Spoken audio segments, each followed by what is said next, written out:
Okay, so what did I think about the recent digital detox project? So first of all, we had to have 24 hours with a complete detox, so we weren't allowed to use any of our media communication devices, which I actually found so hard. I didn't realise how much time I actually spend on my phone, like literally it must be like 60 or 70% of the time, because I just didn't have anything to do. Like I was sat here and I was like, oh, everyone's out, I can't even text them to know what they're doing, like it's such a nightmare.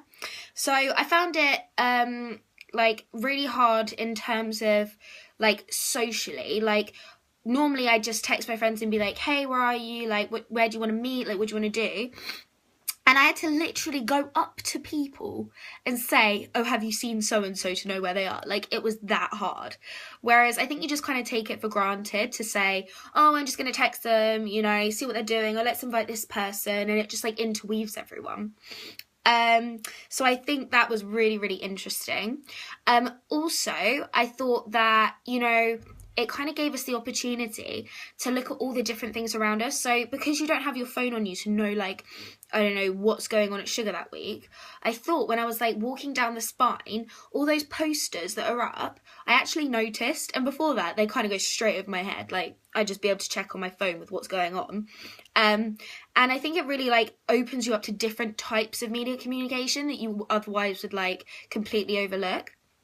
Then I thought when we had to do the logging of all the different like media communications we had the next day, I had like something ridiculous, like over 200 logs of things that I'd like communicated and like how the media communicates with you. And it really shows how important it is. And like I remember, you know, when I was at secondary school, and if you left your phone at home, even then, like when you're young, like even just 14, you feel so lost without your phone.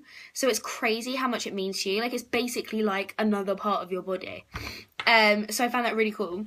And then basically I realised how important it is, not just for social life and things like that, but also work. So I take marketing, media and gender and women's, and lots of that is group work. So without having, you know, the ability to use media communication, we weren't actually able to meet. Like we've got quite a lot of foreign students in our group, and we always use Facebook Messenger, just because everyone around the world can use that same platform.